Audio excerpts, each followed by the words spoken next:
kesempatan orang filmmaker to make their films itu masih kurang. Jadi masih banyak films yang by design didesainnya di sebuah ruang meeting gitu. Didesain sebuah ruang meeting, hoping bahwa ini loh film yang laku tuh seperti ini, and then dituangkan ke si sutradara gitu.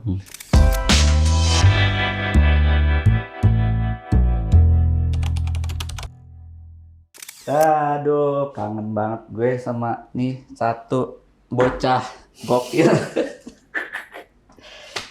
Ted, apa kabar lu, Ted? Gila, gue makasih banget lu, kehormatan lu datang di gubuk gue yang sederhana ini. Semoga apa ya? Ini vibrasi keren lo tertular lah di sini.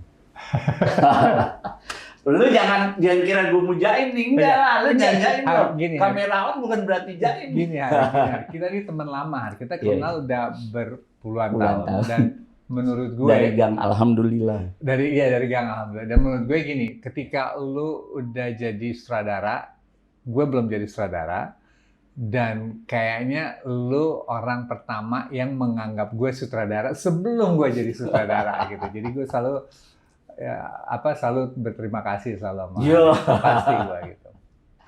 Iya, karena lu datang ke gue tiba-tiba, bukan datang ya, kita dipertemukan oleh siapa, Anela mungkin ya waktu itu, atau Erwin. Erwin. Kita tahu dipertemukan sama Erwin. Erwin bilang, ih Teddy ini asik nih. Kan dia suka kalau ngumpulin orang asik tuh dia paling jago dia. Terus lu ngomong, gue baru sekali nonton film sinetron Indonesia ada lagu Tom Waits, anjing. Baru gue mau ngomong gitu.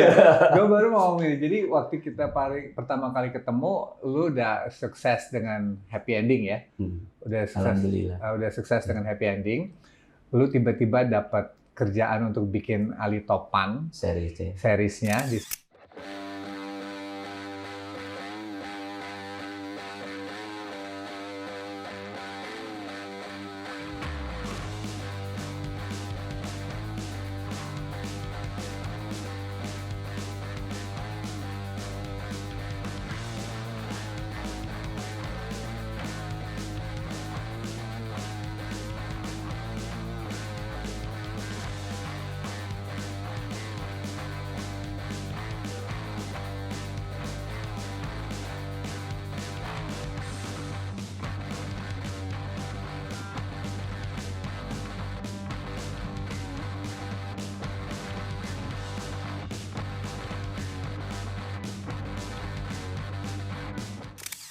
Yang menurut gue pada waktu itu keluar itu beda banget di shotnya, the way was shot gitu ya, aesthetics-nya juga beda, dan tiba-tiba ada lagu Tom Waits itu yang kebetulan itu my favorite singer gitu. Dari situ kita langsung connect gitu ya, maksudnya dari situ kita langsung ngobrol, dan itu dia kembali lagi.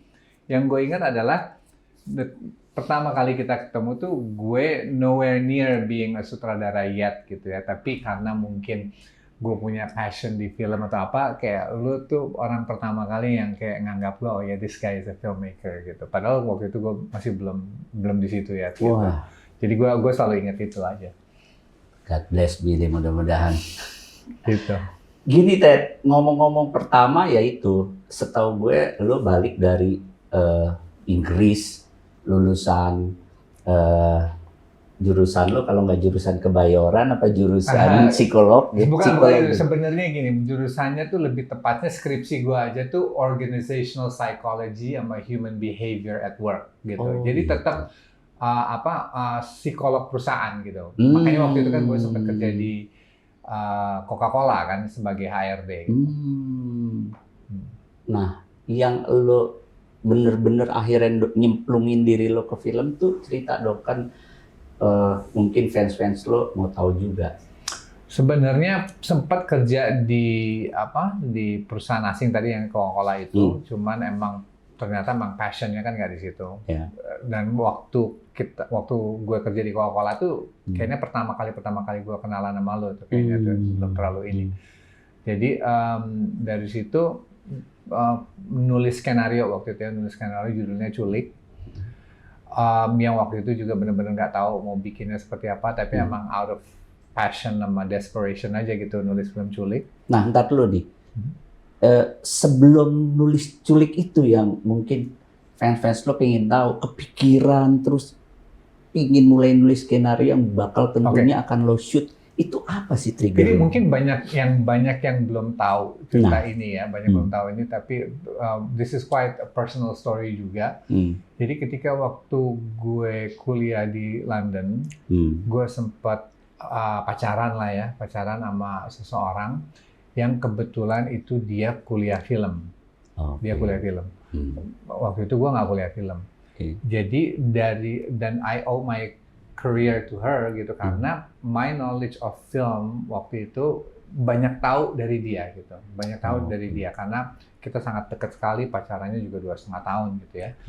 Dan waktu itu karena dia banyak sering ngerjain tugas sekolahnya waktu lagi dia kuliah film itu, film-film yang maksudnya before gue kenal sama orang ini gitu, my knowledge of film itu lebih nonton film-film yang mainstream Hollywood gitu ya. Mainstream Hollywood tuh kayak film-film Tango and Cash, atau The Terminator, atau Dirty Rotten Scoundrels, kalau Weekend at Bernie's. My knowledge of film mungkin sebatas film-film seperti itu ya, Saint Elmo's Fire, gitu ya. Pokoknya film-film seperti itu. Ketika gue waktu itu berhubungan sama orang ini dan our relationship was very intense gitu ya, playlistnya dia atau watchlistnya dia tuh kayak film-film Belly of an Architect-nya Peter Greenaway. Atau enggak, yang saya ingat nih ya, saya ingat Three Colors, Red, Blue, White, Kieslowski, Decalogue. Ya, Decalogue, Krzysztof Kieslowski. Iya, terus Woody Allen yang Hannah and Her Sisters. Gitu. Jadi emang her knowledge of film itu jauh lebih advance daripada gue waktu itu gitu ya. So akhirnya karena dicekoki, sama ini juga saya ingat saya dikasih nonton Stranger Than Paradise-nya Jim Jarmusch. Gitu. Jadi banyak gitu. Jadi banyak belajar dari my ex-girlfriend yang ini, sehingga akhirnya kebangun tuh interest untuk interest filmmaking gitu ya. Jadi ibaratnya dia tuh yang membukain wacana lo, nih nonton film tuh nggak cuman yang itu loh. Itu dia. Begini nih, gitu. Iya. Tiba-tiba ada suatu space yang lo bisa, ngapain aja dengan intelektualitas. Iya, betul. Jadi memang yang sekarang bayangin aja dari watching Weekend at Bernie's. Ya kan, Weekend at Bernie's terus tiba-tiba nonton setelah nonton Mannequin pasti lo. Misalnya kan. Jadi kan itu kan beda banget gitu kan. Ternyata cinema is a form yang beda akhirnya yang saya kenal gitu. So again, saya selalu owe my career to her gitu ya. Terus udah kayak gitu, ada one point yang ketika karena udah suka sama film, jadi akhirnya rajin datang ke kayak London Film Festival gitu. London Film Festival. Dan kalau misalnya lu ingat di tahun 90-an gitu ya, awal itu kan it's the rise of independent filmmaking kan, ya kan? Kita tahu Robert Rodriguez bikin El Mariachi. Kita tahu Quentin Tarantino dengan Reservoir Dogs-nya. Kita tahu macam-macam deh pada waktu itu film yang kayaknya lagi indah banget deh. Iya, indah banget. Masa-masa anak muda lah pokoknya. Anak muda banget. And it was possible to do film dengan budget yang kecil dan gak harus film school atau apa. Jadi kayak semacam itu possible. Dan another time, Matt Damon, Gus Van Sant juga lagi. Iya, itu. Myra Max lah, era Myra Max. Belum itu ya? Belum masuk situ. Belum masuk situ. Jadi ini pas zaman kuliah. Masih di era-eranya mereka sudah emerging tapi belum meledak gitu. Dan ada at one point saya datang ke screeningnya film Brothers McMullen. Kalau masih ingat, itu filmnya Ed Burns. Ed Burns-nya hadir di screeningnya gitu. Ed Burns-nya hadir di screeningnya. It was the first time saya melihat seorang filmmaker ngomongin tentang filmnya and how he shot it gitu. Dan dia waktu itu kalau nggak salah he shot it over. Dia kerja kan, dia sebagai he had a day job tapi dia kerja every weekend to shoot sama teman-temannya gitu. And that sort of triggers me gitu. Oh, it's possible ternyata ya bikin film seperti itu. Ya dari situ akhirnya udah mulai nulis selama nyelesain kuliah. Tapi pas balik ke Indonesia, ya itu kembali ternyata zero lagi gitu karena I did not know anybody gitu in the film industry gitu ya. Tapi punya passion buat bikin film gitu. Akhirnya saya kerja dulu di kerja kantoran itu, tapi constantly saya nulis gitu, saya nulis film gitu ya. Dan I tried to get in touch with beberapa filmmakers gitu ya, yang ini, tapi emang ternyata waktu itu juga belum terlalu banyak yang bikin filmnya dong, karena kan Anak Seribu Pulau belum lahir, Petualangan Sherina belum lahir gitu ya. I think the only film yang waktu itu saya tahu produksi itu Daun di Atas Bantal ke Sri kalau nggak salah ya. Jadi belum terlalu banyak. Out of chance akhirnya saya bisa ketemu sama Erwin. Akhirnya out of chance juga akhirnya bisa ketemu sama lu juga kan, yang dimana lu udah punya karir lah. At least you had happy ending tuh udah in your pocket already ya, already ini ya. Jadi akhirnya I think one of my first exposure ke orang industri film ya berarti lu Hari Dagu gitu ya, yang oke, ternyata bisa ya independent filmmaker tuh bisa thriving di sini, bisa bergerak gitu ya. Terus akhirnya kan bikin Culik gitu kan, and then bikin Culik, and then Culik itu akhirnya memberanikan diri untuk ketemu sama Mira sama Riri, yang akhirnya Mira sama Riri bantuin ngasih duit mereka untuk gue menyelesaikan si Culik ini.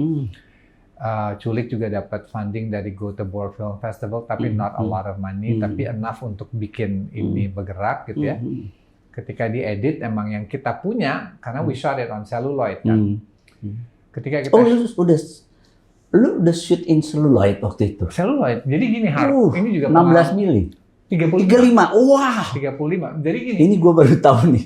Jadi ketika bikin Culik gue tuh bener-bener nggak tahu apa-apa tentang film. Nggak tahu apa-apa tentang film. Jadi ketika gue shoot Culik itu yang gue tahu ya karena based on baca bukunya Rodriguez atau pakai kamera ARRI atau apa. Gue ingat sekali gue akhirnya nyewa kamera ARRI 2C. ARRI 2C is probably the loudest camera yang berisik banget, tapi yang kamera dinosaur aja. That's the only thing yang gue dapat akses gitu dari sebuah perusahaan yang udah closing down juga, jadi emang udah obsolete lah barang-barangnya. Gue shoot Culik itu thinking bahwa I can do a Rodriguez yang gue shoot sendiri, gue edit sendiri, and gue direct sendiri gitu ya, dan gue main sendiri atau whatever gitu ya. Tapi ketika gue shoot itu, ternyata shooting film celluloid is not as easy as shooting pakai video gitu. Hasilnya nggak ada apa-apanya gitu, apa yang gue pegang gitu. Tapi I did not know any DP kan, gue nggak kenal sama DP siapa. Yang akhirnya karena gue gagal mengoperate dan ini kamera filmnya ya, karena nothing came out right gitu ketika gue yang shoot sendiri. Akhirnya kita minta bantu sama seorang pengawal alat untuk ngebantu ngedipin. Pengawal alat di sebuah rental house gitu. Jadi karena kan at least he knows how to load the film, dia tahu cara ininya gitu. Karena waktu gue sendiri kan fail gitu kan, nggak ya karena kan nggak ada YouTube atau iyalah, wah dulu gila, dulu tough banget untuk belajar tuh. Gimana kalau lo nggak masuk kampus? Udah nggak ada sama sekali gitu. Jadi akhirnya emang kita minta bantu seorang pengawal alat, and then we managed to finish the film gitu. Kita berhasil selesaiin filmnya gitu.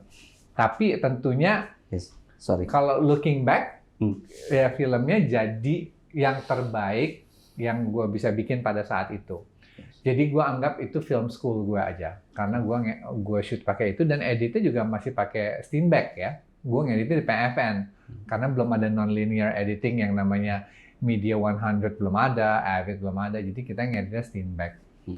Pas kita ngedit pakai Steenbeck itu juga kerja sama orang PFN, gue inget banget nama editornya Pak Jatmiko kalau nggak salah ya, dia yang motong dan ini ternyata. Tapi that process lumayan ngajarin gue the discipline of editing. the process of holding a 35 mm juga discipline of making the decision before roll. Karena kan kalau sekarang kan you shoot on digital, you're not happy, hapus ganti card, ganti card. Tapi gue belajar untuk disiplin before I shoot, I'm ready, I know what I'm going to shoot. Gitu. Jadi gue bersyukur atas kesempatan Pengalaman untuk itu. syuting pakai celluloid dan ngedit pakai Steenbeck, jadi punya disiplin itu lah at least gitu. Dan jadinya akhirnya kita mesti ya pokoknya final cut-nya film itu akhirnya jadinya tuh di G-Beta doang, di Betacam. Karena kita nggak ada telesin atau apa, pokoknya it was too complicated gitu. Jadi emang bener-bener materi finalnya tuh emang di Betacam gitu. Cuma sampai sebatas itu aja. Gue inget ngomong-ngomong soal culik tuh, karena seinget gue, berarti lo bikin culik, gue bikin pachinko.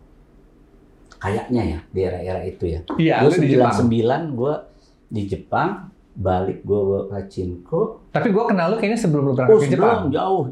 Lu Ali Topan jauh sebelum itu, 97-an deh kalau nggak salah. Iya. Kita, ya. Gue kenal lu sebelum lu pachinko, karena I remember lu berangkat ke pachinko. Iya. Oh ya, Hari made it man, son of a bitch. Sialan. Nggak, maksud gue gini, poinnya adalah gue kan lu akhirnya submit ke G-Fest. Ya, G-Fest barengan kita ya. Ngomong G-Fest, aduh gue kangen banget ya, itu kayak lebarannya orang film ngumpul. Yeah. We have Jogja now sih sekarang, ada. Iya, maksud gue kenapa G-Fest nggak ada? Iya, sayang ya. Iya.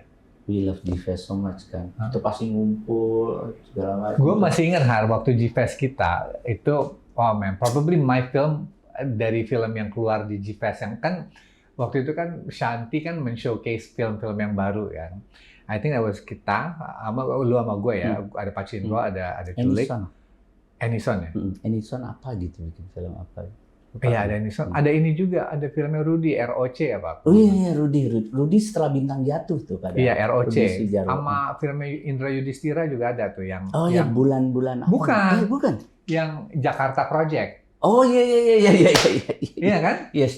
Jakarta Project. Pokoknya all the films itu benar-benar polished banget gitu. Maksudnya apalagi yang lu punya, yang punya kan yang Pachinko tuh was aesthetically proper. Ya, aesthetically proper karena kan ya lu kan juga punya disiplin yang keluar dari film school gitu. Jadi was aesthetically proper in terms of shots, in terms of storytelling, performance gitu. Lu yang paling proper kalau gue lihat dari yang jejeran yang itu. Sedangkan yang lain kan yang gue terutama was berantakan handheld atau nah, apa. Nah itu dia. Bentar, gue mau ngasih tahu. Gue ngelihat film lo satu adegan yang di adegan golf, terus orang yang diikat-ikat.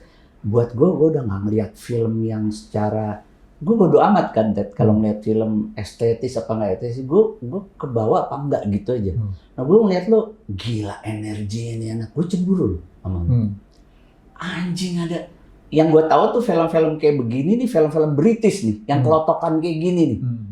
Anjing nih anak nih, gue benar-benar jealous gue. Kenapa gue semuda ini bikinnya Pachinko yang ozu banget, yang tua banget gitu maksudnya. Ya maksudnya orang bilang sih ya seperti lo estetis gitu, rapi, apapun itulah. Tapi secara anak muda kan seperti lo lihat di Happy Ending, sebenarnya kan karakter gue tuh di situ, ya exactly ya. Tiba-tiba gue ngadepin culture Jepang yang gue nggak bisa berkutik dengan gaya gue gitu. Gue harus juga respect sama budayanya dan mungkin juga karena gue sebelum itu gue benar-benar terpersona sama disiplinnya Mike Lee ya, di Secret and Lies gitu ya. Terus gue juga mulai nonton film-filmnya Tsai Ming-liang gitu ya. Terus habis itu Ozu, Kenji Michoguchi gitu ya.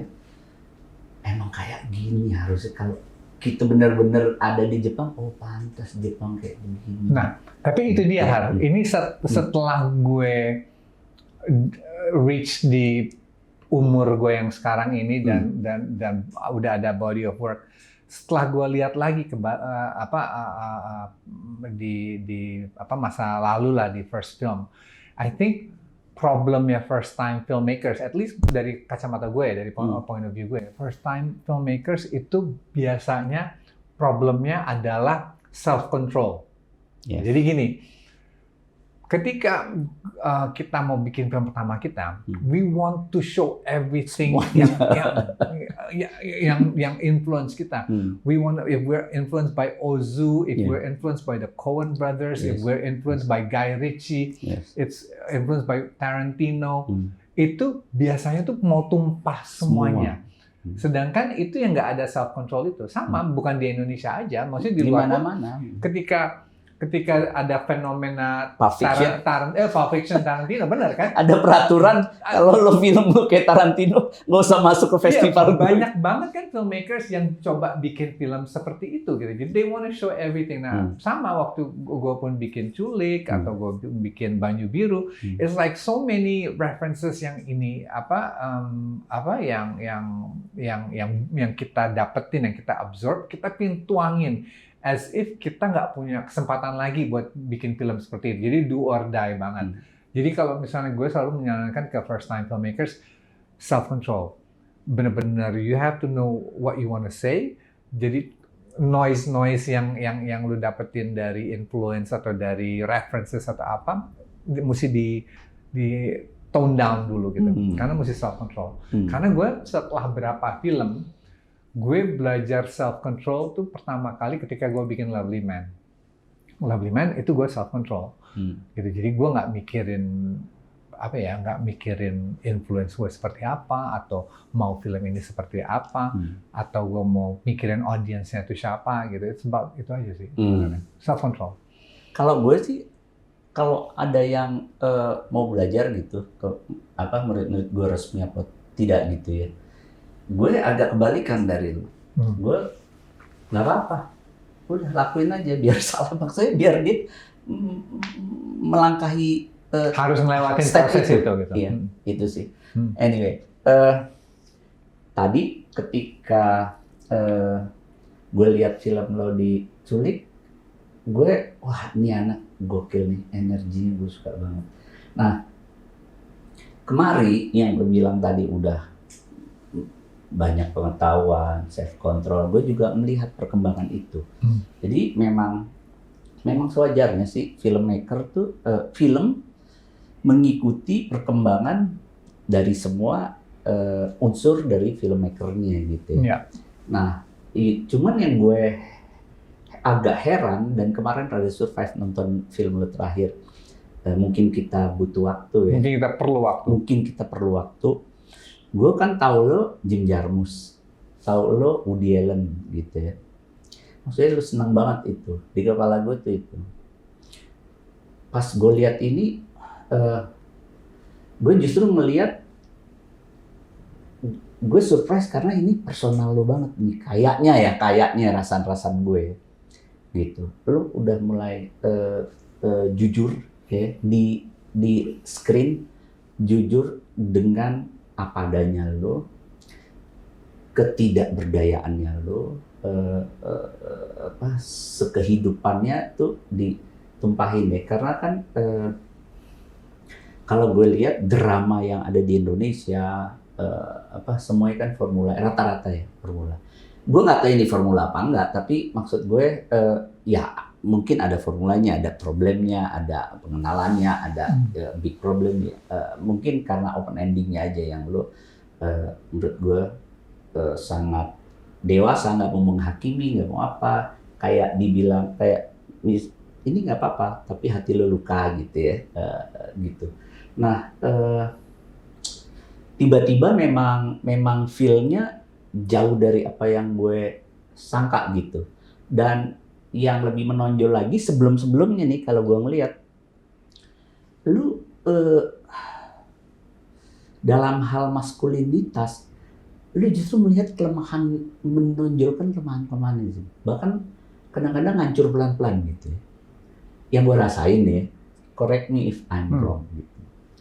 Nah, dalam hal ini justru gue mau penegasan lo nih, mumpung lo di sini. Lo mau mengkritik maskulinitas atau memang itu cerminan lo di sini? Gue minta konfirmasi. Jadi gini Har, Um, ini bukan dari film Mungkin Kita Perlu Waktu aja gitu ya. Film gue yang sebelum-sebelumnya gitu ya. Contoh dari, kita tarik dari Baju Biru, kita tarik dari Lovely Man, kita tarik dari About a Woman, kita tarik Something in the Way, Tao pun Architecture of Love. Gue coba bikin film yang gue paham rasanya, gitu ya. Itu satu dulu gitu. Ketika gue tahu paham rasanya, gue percaya bahwa authenticity dari film itu akan terjaga. Mungkin kalau misalnya kasarnya, gue nggak tahu rasa takut, sakit atau sedihnya ketika gue menancap sebuah pisau ke leher orang, tapi gue tahu rasa sakit, sedihnya ketika gue ngetok pintu anak kamar gue, tapi nggak dibukain. Gitu, itu kan ada dua hal yang berbeda gitu kan. Gue tahu gitu rasanya sedihnya dicuekin sama anak gue. So that's why lo milih ini. Iya kan, gue tahu. Nunjukin ini. Maksudnya gue tahu itu. Jadi gue mulai tahu itu. Dasarnya yang lo tahu. karena gue kenal rasa itu. Gue kenal rasa itu. Jadi ketika bikin film Mungkin Kita Perlu Waktu, setiap karakternya tuh gue tahu rasanya seperti apa kok. Gue tahu kok. Karena gue juga pernah berumah tangga, gue tahu kok rasa pertengkaran sama pasangan itu seperti apa, dingin sama pasangan gue ngeblundernya seperti apa, kesalahan dan all the mistakes yang gue lakukan waktu itu atau vice versa gitu, tahu gitu rasanya seperti apa. Gue tahu juga rasa rasa ya sakitnya, sedihnya, perihnya itu seperti apa yang namanya. Karena sebenarnya kan kalau kita bicara film ini kan it's about goodbyes gitu kan. It's about goodbyes. Kayak Ombak harus say goodbye terhadap tim basketnya. Si istri dan suami harus say goodbye sama anaknya yang meninggal. Terus it's about goodbye, it's about Ombak dan karakter Alekanya juga harus goodbye. It's about goodbyes gitu kan sebenarnya. Dan I know rasanya goodbye itu seperti apa. I know perpisahan itu seperti apa. Tapi I also know bahwa kadang-kadang perpisahan is for the better. Buat yang terbaik gitu. Jadi mulainya dari dasar yang rasa-rasa yang kita tahu dulu aja gitu. Yang gue personally tahu dulu gitu. Jadi dari situ I feel gue bisa bikin sesuatu yang otentik buat gue gitu. Jadi ketika itu muncul, ketika itu I'm confident gitu untuk mengebangun sebuah rangkaian cerita seperti itu, jadi lebih pede gitu istilahnya untuk masuk ke situ. Tapi kalau mengenai karakternya yang dimainin sama Lukman gitu ya, I think it's not a criticism terhadap masculinity atau apa, tapi being a father sama being a husband is not easy gitu kan. It's not easy kan, maksudnya Hari mungkin tahu juga gitu rasanya seperti apa. Tapi it's about sometimes trying our best. Our best maybe not enough gitu ya, belum tentu cukup buat keadaan, tapi we have to learn to accept gitu, intinya kayak gitu. It's not gue nggak akan bilang itu sesuatu yang autobiographical atau apa, sama sekali enggak gitu. My life is nothing like that gitu ya. Tapi I know what it feels like to be a father atau a husband yang trying to make everything work, tapi ternyata it's not enough gitu. Itu yang rasa yang pengen di project seperti itu. Itu bagian daripada industri film ini. Maksudnya lo hidup di industri ya, dan lo juga aktif, bahkan lebih agresif untuk iklan ya. Maksudnya walaupun iklan lebih banyak di situ. Iklan, film iklan gitu. Ya, tapi gue nggak melihat lo bagian daripada arus industri itu. Lu tuh stay dengan warna lu, dengan yang seperti kita ngomongin itu, yang lo omongin kan semua bukan formula film industri. Yang barusan pendekatan film lo dari mulai Lovely Man, semua yang lo sebutin tadi, Kenapa tuh?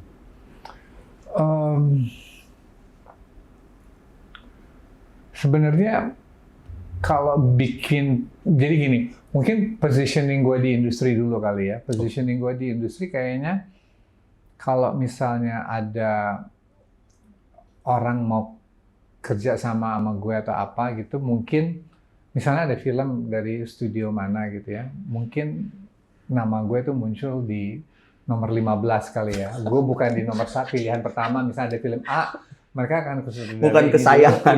Iya, I'm sure ada sutradara ini dulu, ini. Mungkin gue ke 15 atau ke 17 gitu. Jadi orang yang mau kerja sama gue, mungkin they have to seek me out gitu untuk supaya ini, and then they have to see whether ini cocok atau enggak. Tapi because I don't think gue di top 10 or top 15 list yang mereka akan go to pertama gitu, pasti. I know that for sure and I feel that gitu ya. Jadi I think kalau bikin film pada dasarnya I'm a storyteller gitu ya. Maksudnya I'm not going to box myself in yang dimana Teddy sutradara art house saja atau Teddy sutradara ini aja. Ketika film itu gue kenal rasanya seperti apa, I will do it. Kayak misalnya Architecture of Love. Architecture of Love itu bukunya Ika Natasha. Terus udah kayak gitu, it's a very commercial film gitu ya, starring big names kayak Nicholas dan Putri Marino. Ketika ditawarkan ke gue, I wanted to do it karena gue ngerti materinya. Materinya adalah trauma, getting over trauma gitu. Ketika gue ngerti materinya, I know how to do it gitu. Jadi bukan ini karena nih studio film yang besar atau Ika Natasha novel atau enggak. I have to understand dulu nih rasa yang gue ngerti atau enggak. Karena ada juga beberapa skrip yang dikirimin tapi gue nggak ngerti gitu cara mau bikin gimana gitu, dan ketika dibikin sama orang lain ya jadinya tentunya lebih bagus atau apa gitu. Jadi first and foremost mesti bikin film sesuatu yang ngerti aja dulu gitu. Rasanya dan misinya film itu juga mesti lebih ngerti gitu. Dan bahwa lu akhirnya jadi top 15, top 20. Mungkin gue top 30 ya. Tadi 15 itu agak berlebihan. Agak terlalu pede gue ngomong top 15. Mungkin gue top 35. Optimis. Iya, top 35 gitu. Cuman ya itu. Belum masuk di list yang di-consider aja sih harus. Sebulan berapa kali lu nonton film Indonesia? Selalu selalu. Dan gue nonton film Indonesia tuh, I go to the cinemas gitu by myself gitu ya. Waktu itu ada yang gue bener-bener siap ada film Indonesia keluar pasti nonton gitu ya. Bahkan kalau udah turun ke OTT pun juga gue nonton gitu. Tapi I watch it not to criticize. I watch it bener-bener as a film goer gitu. Jadi nggak nitpicking untuk melihat mestinya yang gini, mestinya diginiin atau apa, not really doing that gitu ya, tapi lebih ke as a cinema goer, and I really want to know kita udah di mana sih gitu, maksudnya sebagai industri gitu. Itu yang gue tanyain, kita di mana sih sekarang industrinya? Kalau menurut gue, I think we have so many great filmmakers ya, maksudnya talent filmmakers kita tuh udah lumayan bagus dibanding the early 2000s atau apa yang the early 2000s kan kita bisa hitung pakai jari orang-orang yang benar-benar serius bikin film gitu ya. I think industry is growing. I think penontonnya juga udah setia sama film Indonesia. Jadi ketika ada film Hollywood apapun, ada film Indonesia, ada kok yang datang ke film Indonesianya tuh ada gitu ya. So I think the industry is there gitu. Cuman mungkin yang masih lacking of adalah I think kesempatan orang filmmaker to make their films itu masih kurang. Jadi masih banyak films yang by design didesainnya di sebuah ruang meeting gitu. Didesain sebuah ruang meeting hoping bahwa ini loh film yang laku tuh seperti ini, and then dituangkan ke si sutradara gitu. Tapi kan ada juga, maksudnya very rare kita melihat yang gagasannya si seorang sutradara, dia mau bikin seperti ini, and then dapat support atau trust to make visionnya itu seperti apa. I think we're still behind yang hal seperti itu.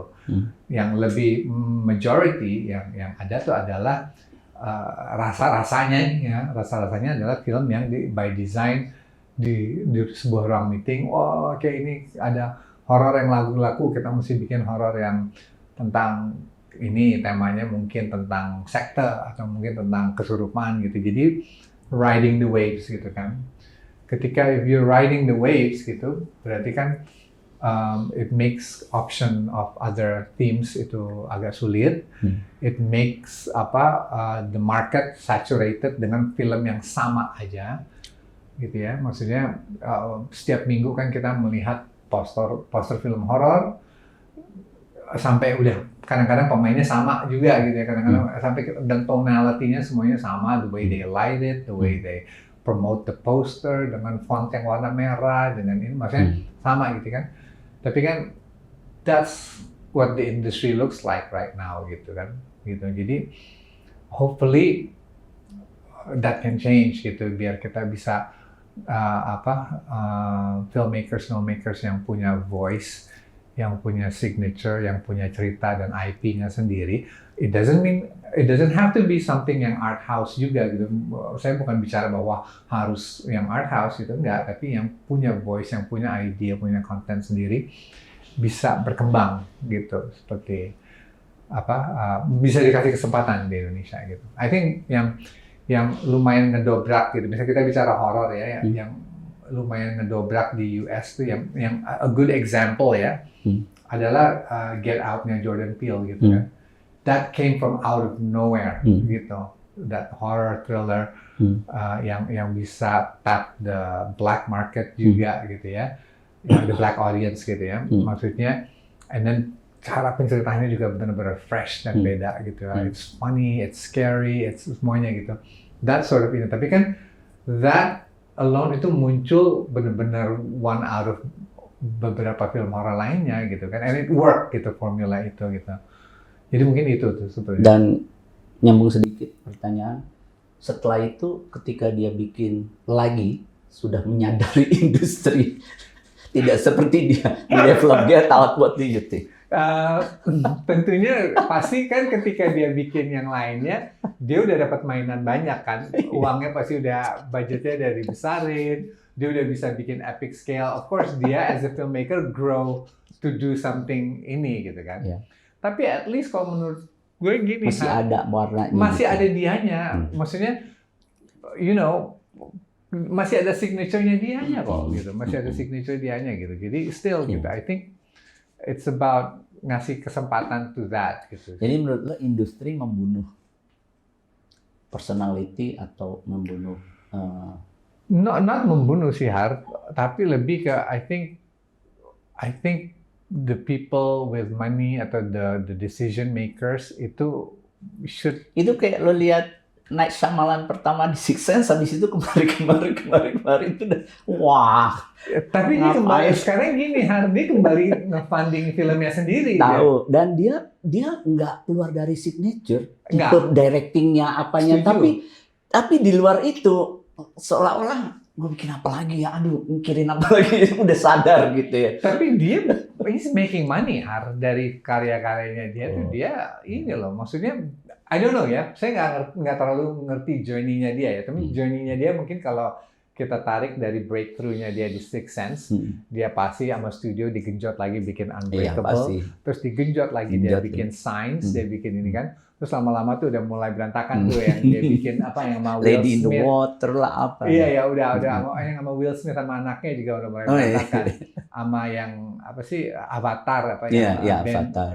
Ya itu kan macam. Tapi kan akhirnya dia kembali ke roots-nya dia lagi kan, dia bikin small films yang dia fund by himself. Itu wajar kok. Semua orang mungkin mau beradventure dengan maksud gue tantangan tuh sebuah kepercayaan orang yang berlebihan dan mempush dia untuk itu kan tantangan. Kadang orang bilang rezeki, tapi sebenarnya tantangan juga kalau nggak benar kan kacau gitu ya. Iya, iya.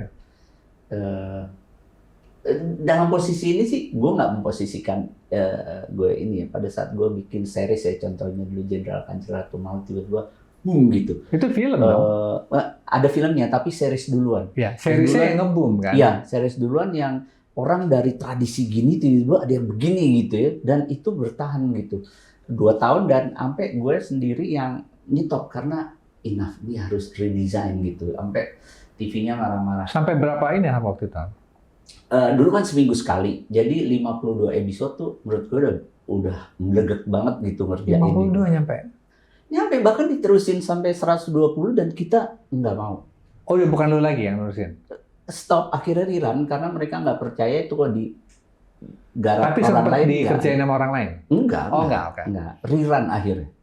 Dan ya tentunya industri ngamuk dong dengan sikap gue kayak gitu ya. Tapi di tengah-tengah itu 10-15 series ada datang ke gue, nawarin gitu ya, TV. Rebutan. To do something like that atau boleh apa aja? Mostly kayak gitu lagi. Begitu. Okay. Sampai gue sini aja, situ aja, sini aja gitu. Yang gue nggak berani ngelawan sih waktu itu, nggak berani mau wah industri banyak jadi pabrik, nggak kepikiran. Yang hanya kepikiran adalah tetap bikin ini dengan nicely, dengan gue happy juga, semua happy, gitu sih. Gue nggak tahu ya kalau gue semua gue terima segala macam jadinya kayak apa, gue juga nggak tahu sih. Tapi mungkin yang tadi balik lagi ya, mungkin dalam skala besar gitu, Night Shyamalan bikin kejutan gitu, gila ada pendekatan kayak begini nih horor ya saat itu ya, suruh genjot. Siapa? Get Out, Jordan Peele juga mungkin posisinya kayak gitu, dan ya dia harus melewati fase itu gitu kalau emang diterima, karena kan gue nggak tahu ya kalau studio besar kan lo mesti mau kali ya, begitu lo deal dengan ini lo mesti ada kontrak lagi gitu yang lo kalau nggak mau lihat aja gitu, mungkin gak sih? Ya, sebenarnya kan yes or no aja. Kalau misalnya lo cocok sama materinya, ya lo do it. Tapi kalau enggak ya nggak usah. Tapi Warner lo tolak gitu, menurut lo gimana? Misalnya lo ngerjain Warner terus tiba-tiba menggemparkan dunia, terus Warner datang lagi, lo ngerjain lagi ya, terserah lo deh bikin apa. Sementara lo belum siap gitu, dan oke lo buat tahun depan ya. Bisa lo bilang ntar 5 tahun lagi. Iya, mungkin nggak, mungkin ya kan kembali lagi ke self control tadi kan, kita nyanggupin nggak gitu, kita self control atau apa? Iya. Nah, apa namanya? Kayak tadi kita ngomong-ngomong di luar hubungannya dengan ini. Gue bukan maunya sendiri doang. Gue nggak mau eksklusif kan. Banyak juga sih gue denger hari so eksklusif, maunya sendirian semua. Iya, kan yang di luaran kan lo one man show, Har. Iya, makanya sebenarnya nggak gitu, Ted. Kadang tuh ada fase di mana gue nggak bikin nyaman orang-orang yang punya tradisi industri yang lo mesti selesai ini ya, lo mesti semuanya gitu. Gue mungkin salah satu yang sedikit ngebelain yang lo bilang rasa tadi. Mood tadi, bukan mood swinger, bukan, tapi kok belum saatnya gitu. Gue nggak bisa nyelesain itu dengan, apalagi sekarang ya, gue sekarang udah mulai bersikap, gue nggak akan ngerjain sesuatu yang naskahnya pun gue belum yakin. Tapi kok naskah gue udah pegang, gue yakin, gue nyari investor sampai lubang semut, gue ikhtiarin, gue berusaha meyakinkan orang. Kayak yang terakhir misalnya gue megang Terikat Jalan Setan, gue udah yakin banget, gue nggak peduli, gue udah nggak dikenal lagi karena dari 2016 gue stop gitu, ya energi ada aja gitu. Tapi ya itu juga kepercayaan gue ya. Tapi ini harus susah untuk nyari uang buat Terikat Jalan ini. Enggak ya, kalau Terikat Jalan Setan enggak, tapi kalau film anak-anak susah. Kayak gue Fight Kasidah Berjanji ya. Itu udah lama kan, gue tahu itu lama sekali, dan animasi itu nggak gampang, sampai akhirnya udah deh gue ke horor dulu. Dari dulu tuh, ketika gue bikin film. Berarti kalau ketika lo ke horor ini bikinnya karena ini passion project lo atau lo ngikutin pasar? Sekarang lagi rame horor, kayaknya gue mesti bikin horor gitu. Maksudnya gimana way of thinking lo? Enggak sih, dari dulu gue mau bikin, gue nggak pernah. Orang belum mikir horor, gue bikin horor. Orang belum bikin silat, gue bikin skenario silat. Bahwa ada bermunculan ya. Terus ya kebetulan kan horor yang gue tulis ini horor yang emang dari kecil gue seperti lo bilang tadi, gue ngerti rasanya. Gue ngerti bentuknya di klenik-klenikan ini. Sama ketika sedikit ada waktu di COVID gitu ya. Wah, pada berterbangan semua tuh adegan-adegan ide-ide skenario gitu, maksudnya bentuk-bentuk cerita gitu. Akhirnya gue jabanin di era COVID. Tapi bukan di drive oleh pasar? Enggak, sama sekali enggak. Bahwa pasar seperti lo bilang, wah teman-teman kita udah bikin superhero, udah bikin ini bagus-bagus ya. Iya sih seperti yang lo bilang sih. Teman-teman kita udah asik nih berkarya semua. Lo jangan malas-malas. Paling gue cuman gitu doang. Iya. Paling lo ayo dong, lo bertanggung jawab dong dengan profesi lo, paling gitu. Walaupun kan kadang-kadang orang juga nggak tahu ya, kita juga mesti mengarungi tantangan hidup yang lain, kayak seperti lo bilang tadi lah, berkeluarga nggak gampang juga ternyata ya, apalagi buat seniman atau filmmaker mungkin ya, mungkin itu juga tantangan tersendiri gitu. Nah makanya gue bekerja sama dengan siapapun. Tapi pengalaman gue ketika film gue satu diproduserin orang, ya nggak jadi dengan maksimal menurut gue. Ketika gue sendiri, atau mungkin salah aja produsernya, maksudnya nggak gue paksain aja gitu karena orang minta tolong atau ya semacam itulah. Jadi nggak benar-benar pure dari yang gue mau gitu. Andai kata ketemu orang yang cocok, pendekatannya, terus skenarionya di ngomongin bareng-bareng. Gue dulu di industri TV lama, Ted. Iya, makanya. Lama. Dan itu produsernya orang semua. Dan itu, iya, makanya, itu perpaduan diri dan selera pasar gitu. Ketika lu udah terbiasa di TV, dan lu juga yang, itu kan di TV lu berhasil. Lebih kan, ekstrim kan? lagi. Maksudnya, bisa dibilang gini nggak, Han? Bisa dibilang bahwa karya lu tuh lebih berhasil yang di TV dibanding yang di sinema. Gue sih nggak ngelihatnya gitu ya. Itu perjalanan aja, TV, sinema. Karena keberhasilan kan relatif ya.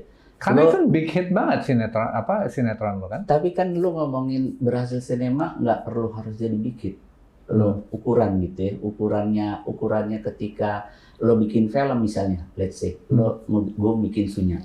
Gue nggak akan pernah berpikir film ini event masuk 21, gue nggak pernah berpikir. Bukan di situ tempatnya. Dan ini akan berhasil kalau orang-orang yang memang penontonnya bergelinjang-gelinjangan gitu. Dan lu bikin udah dengan pemikiran itu, udah tahu? Of course. Okay. Of course. Jadi ketika itu menurut gue berhasil, ketika orang nanya, misalnya investor yang manggil gue, wah udah ngomongin film yang akan kita produksi apa, A sampai Z diterangin dan mereka happy. Terakhir cuma satu question yang sakral. Hari sebelum ini filmnya apa? Penontonnya berapa juta? Ya, itu dia makanya. Gue akan bilang ya nggak sampai juta-jutaan, dan film gue emang bukan buat di situ. Nah disitulah produser-produser, investor-investor luar nggak bisa membuat frame-frame seperti itu. Oh dia penontonnya dikit, oh dia film art, dia di festival aja. Nggak ngeliat kita ke belakang udah pernah bikin apa gitu. Jadi sebenarnya yang tadi lo bilang, lo nggak mau kolaborasi, mau. Cuman memang gue belum ketemu orang yang bisa klop aja. Karena kalau lu base-nya udah di TV, contohnya sangar contohnya gue juga di iklan. Gue kan di iklan. Iya. Kayak apa tahu? Gue udah terbiasa untuk kolaborasi, udah terbiasa untuk menampung masukan dan ide orang dan kritikan orang. Of course. Berarti di TV itu sebenarnya lu udah terbiasa. Jelas. Kan? tapi film kan sebuah makhluk yang berbeda Ted, dari program TV Ted. Beda banget. Walaupun ya syuting pakai kamera ada ceritanya, iya, tapi marwahnya tuh beda Ted. Ya, di TV istilahnya nih, kemarin TV kabel, mau bikin film untuk siapa? CDE, oke. Mana materinya? Oh bisa nih laku. Berapa hari syuting udah? Gue giniin ya. Jangan yang begini. Gue bisa kayak gitu. Kan. Dan film gue rating 1, serial gue rating 1 terus tuh tahun kemarin sama tahun sebelumnya. Di TV pun begitu. Lo prime time apa? Materinya gimana gini. Oh ini kalau mau gini lo harus main kayu, nggak bisa idealis. Bahkan gue kasih tau TV-nya. Lo harus ada ininya. Nurut berarti. Sampai kayak gitu tuh. Nah ya itu dia, makanya tadi pertanyaan gue yang tadi itu kan, berarti kalau misalnya kita bicara rate keberhasilan dalam industri, bukan pribadi ya, berarti sebenarnya TV itu jauh lu lebih peak di kalau TV ngomongin dong. peak Rating penonton 1. jumlah, gue dapet piala 12 biji, gue dapet apa? Iya mungkin. Tapi ketika lo berpikir gini, Pak A ke gue, gue bikin film sama lo. 3 film. Wah, gitu kan. Gini, di kepala gue ada ide gini nih Pak. Pertama, gue akan bikin film ini. Ini nggak terlalu laku. Tapi kita memberikan suatu film Indonesia. Suatu peninggalan yang asik lah gitu. Cuman secara komersil belum teruji. Tapi secara pencapaian lain ada, bisa. Dan itu asik lah buat jembatan. Yang kedua, bikin setan. Udah, kita ngomongin dulu. Bukan berarti jelek, bukan berarti silly dialognya, bukan berarti plotnya itu. Dua, dikejar setan. Ketiga, karena udah ada duit, kita bikin musical anak. Buat anak kita kasih hadiah. Semua target itu tercapai. Iya, nah kembali lagi. Jadi yang pertama nih, segitu, nyampe segitu. Di festival ada. Di Singapore Film Festival, nominasi film Asia terbaik. Yang ini laku, bahkan dibeli right-nya sama distribusi Jerman. Masuk laku di Indonesia, masuk Manchester Horror International Film Festival. Yang ini, ya karena anak-anak, yang anak-anak tuh gini kisahnya. Pak, yang anak-anak kan anak-anak. Kayaknya emang harus promosi, nggak bisa nggak promosi. Dulu horor nggak apa-apa laku. Nggak bisa, anak-anak nggak laku. Nggak, coba dulu. Iya benar, flop. Di TV jadi rebutan. Ya, tapi berarti gini, ketika lu... Buat gue itu berhasil. Ya, berarti ketika lu ngedesain slate lu, Yes. Yes. lu ngedesainnya tuh udah sebagai produser. Of course. Udah pakai, bukan cuma sutradara, Iya, pingin itu berkarya. insting gue. Iya. Lu jadi udah mindset lu udah kayak produser. Karena memang itu semua yang film yang gue produserin, Ted. Iya, jadi 11 film, 1 film doang yang gak gue produserin. Director, producer, writer. Yang mana bahkan yang bukan editor. produser yang mana? Care. Oh, itu bukan lu tuh yang produser. Itu Tentang 7 kayak kepribadian. lu Ada orang gitu. cry for help, gue berantakan produksi hari, tolong dong. Yang minta Pak Ian, gimana gue nggak mau nolong, 20 tahun gue kenal dia. Oke, itu gun for hire aja berarti lo. Oke, iya berarti ya lu emang one man studio aja. Lu emang ketika lu bikin slate lu tuh udah mikirin secara produser.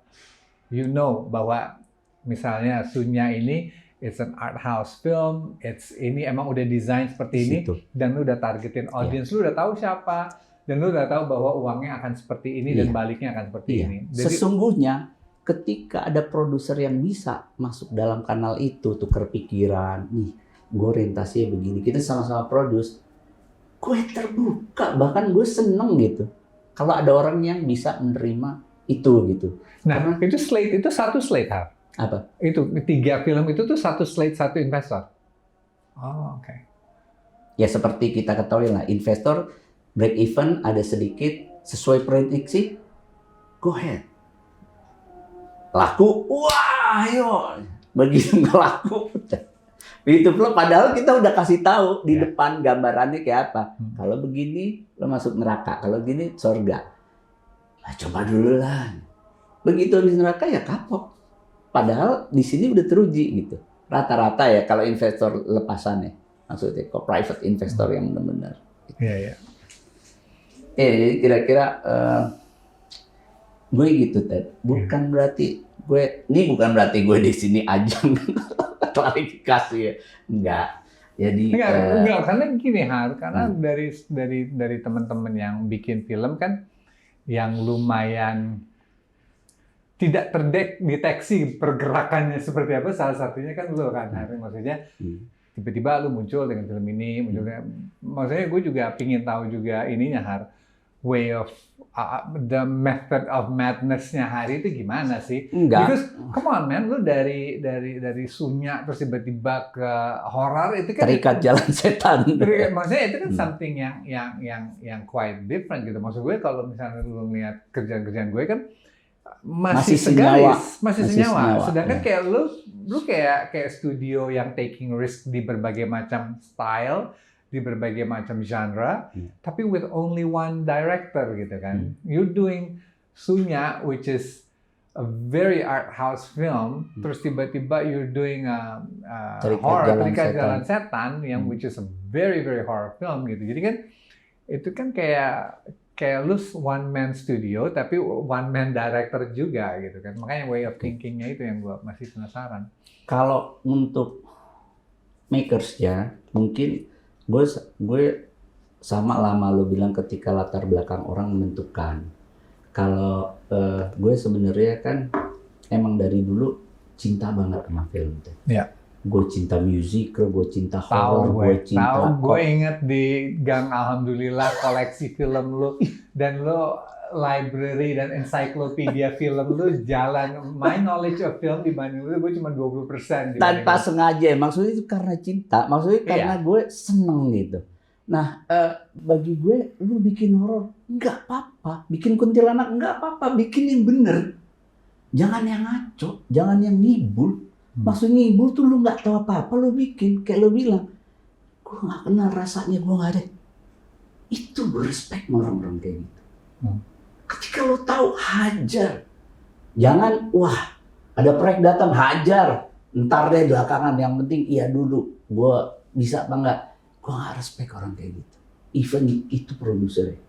Jadi menurut gue manusia yang gue bisa connect tuh mungkin yang gaya yang tadi gue bilang ya. Begitu dia mengkhianati hidupnya, menganggap remeh film. Ini kan cuma sekedar dagangan. Ini cuma sekedar proyek. Gue pasti nggak nyambung kan ngomong orang kayak gitu. Oke, tapi sekarang gini dari filmografi lu nih Hari yang begitu macam-macamnya style dan genre dan dengan kesuksesan dan kegagalan masing-masing gitu ya.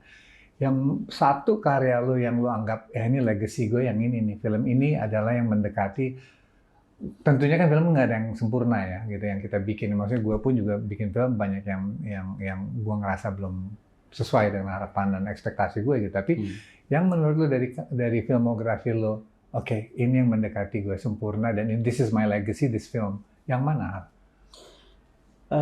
Kalau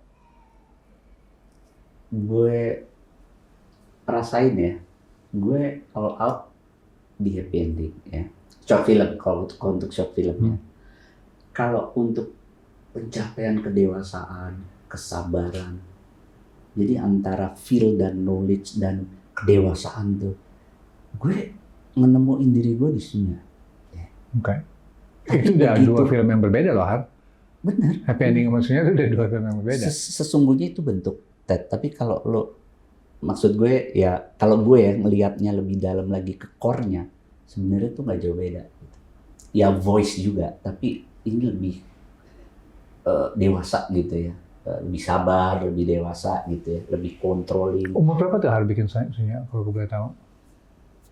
Aduh, itu pokoknya 40 sudah belum? Kayaknya ya. 40 ya.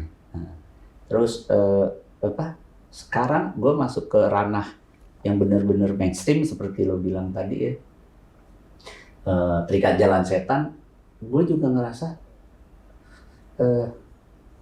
gue nggak ngomong itu akan jadi legacy gue yang itu, tapi gue long gitu ngerjainnya dibanding semua film gue ya yang kadang gue ada misalnya juga gitu. Ini kayaknya salah satu yang long gitu, walaupun di area genre komersial, orang bilang industri lah ya. Industri ya. Gitu. Bentuknya juga pendekatannya Hollywood ya gitu lah. Gitu. Itu juga gue ngerasa di situ maksudnya tiga ini yang mungkin lu juga akan bingung, wah dikejar apa di Terikat Jalan Setan sunya happy ending, buset ini si Ari bentuknya apa sih, malu sih. Karena nggak ini Han. Sama mungkin yang terkesan banget deh ketika gue nonton lagi nih Ted, kok gue bisa ya bikin kayak gitu Pachinko.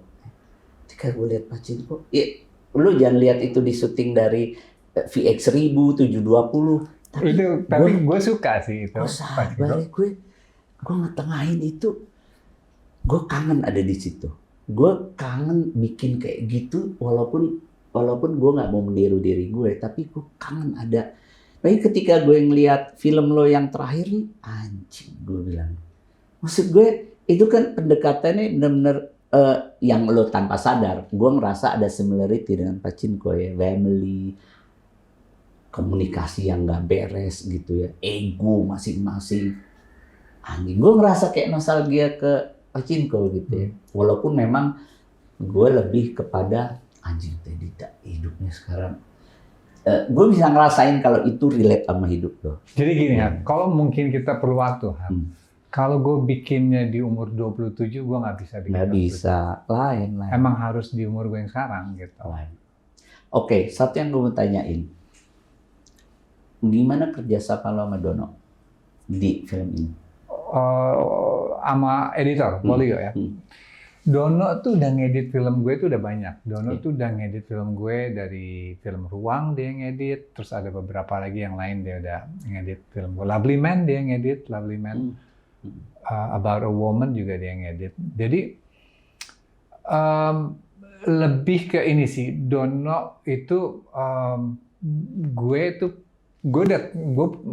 karena gue juga I think like an editor soalnya kan, gue tuh mikir kayak editor. Jadi Dono tuh enaknya tuh bisa tahu irama dan pacing yang enak gitu ya, irama dan pacing yang enak.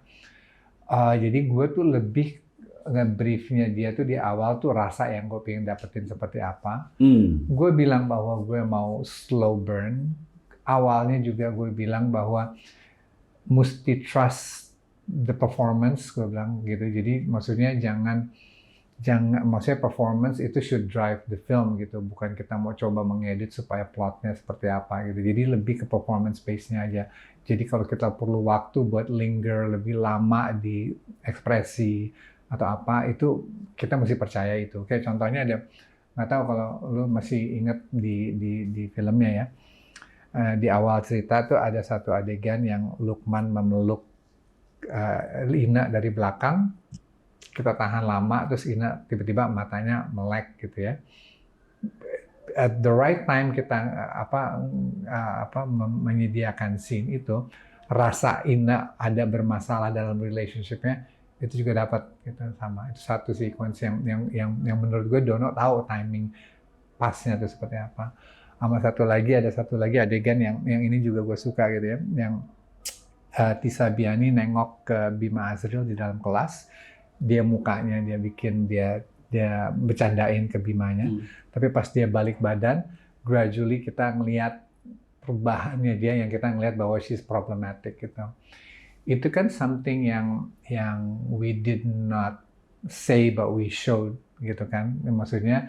Dan Dono juga tahu gitu bahwa how to timing dan pacing yang pas gitu untuk menggambar gitu. Jadi I think it's about someone who, Dono tuh menurut gue editor yang tahu pacing dan pas gitu. Jadi ya again Dono juga udah pernah ngerjain Lovely Man bareng sama gue, jadi kita udah lumayan sinkron gitu dalam hal itu ya. Oke.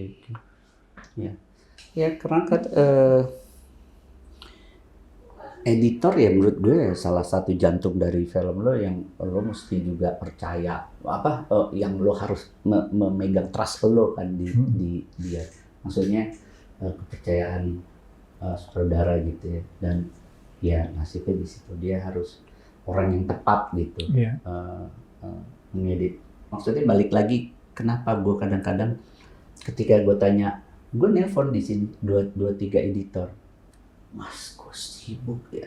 Kan lo tau industri film lagi gila ya. Gue harus ngantri 6 bulan, 7 bulan. Akhirnya Rodri gue keluar lagi udah ngedit sendiri. Ya, yang tahu cuman gue sama 2 orang itu. I think sekarang gini Har, kalau buat gue ya, gue kerja sama Alin pernah, gue sama Yoga pernah, sama Dono pernah, karena gue juga I think like an editor dan I juga gitu ya. Ternyata kuncinya buat gue adalah kalau buat gue ya personally ya, untuk kerja sama editor.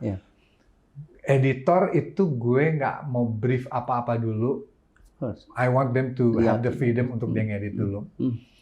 Karena menurut gue mau ngelihat film ini dari kacamata yang baru.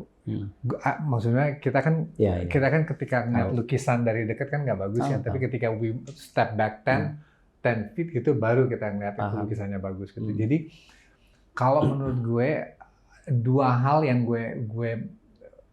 I totally have to trust 100% adalah pemain sama editor. I have to trust my editor 100% gitu.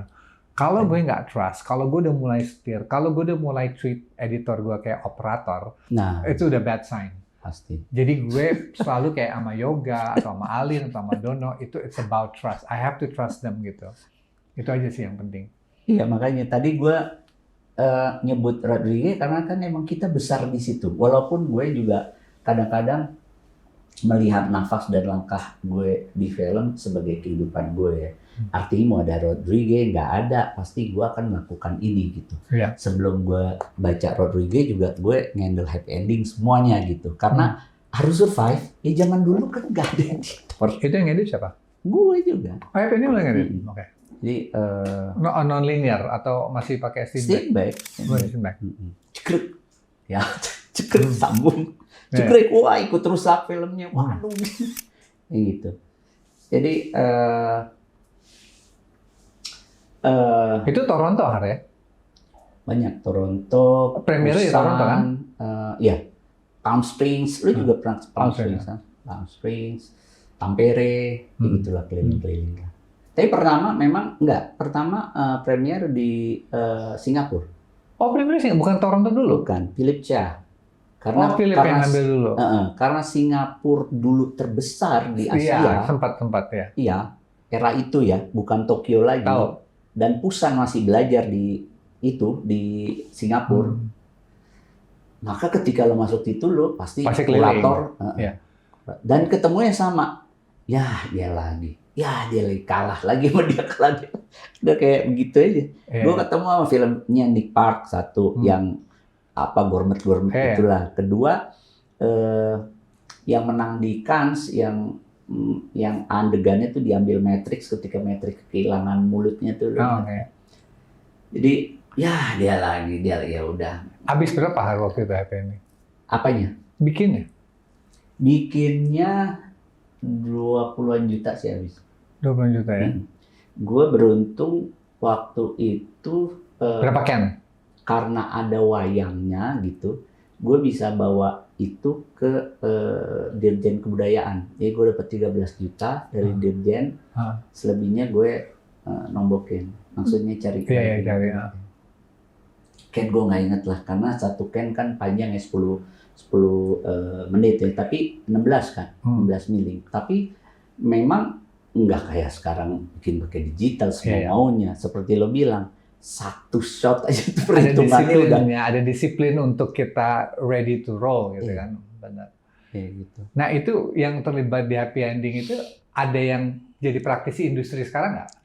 Kameramen gue abis itu jadi salah satu pionirnya kameramennya di news sih di seputar Indonesia.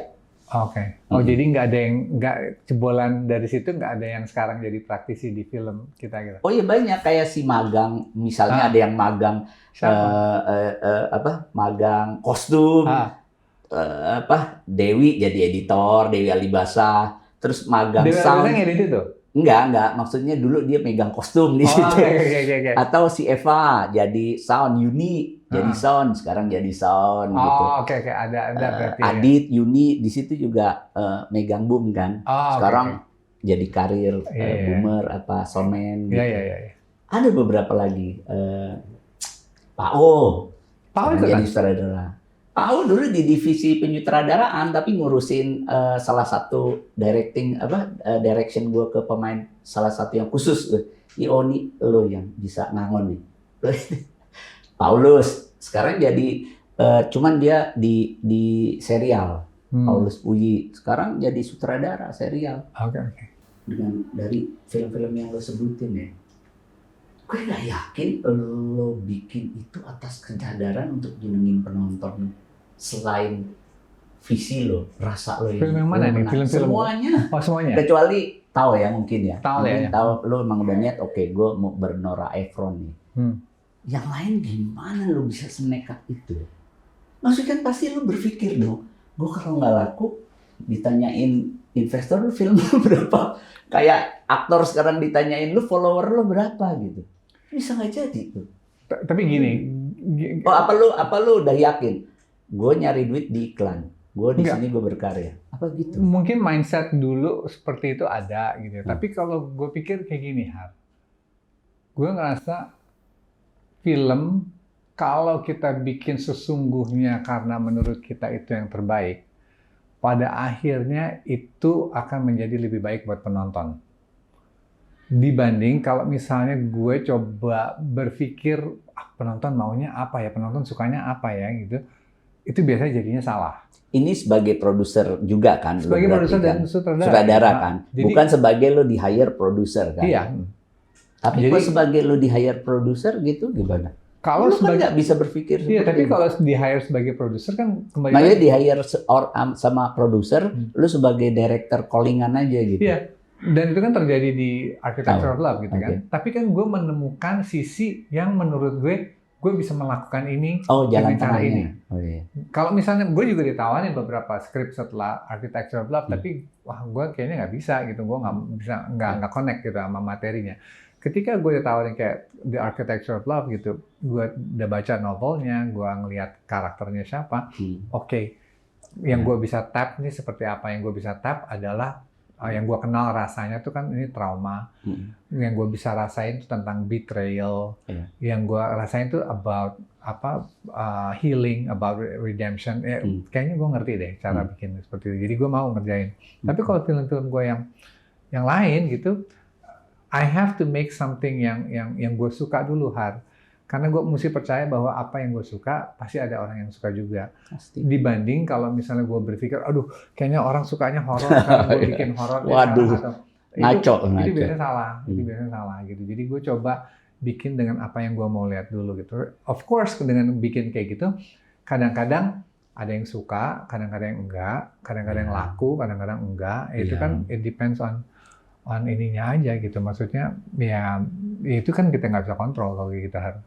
Ya itu sih idealnya begitu. Tapi kalau lo sendiri, legacy lo itu yang lo anggap worth ini nih gue ini. Itu film apa?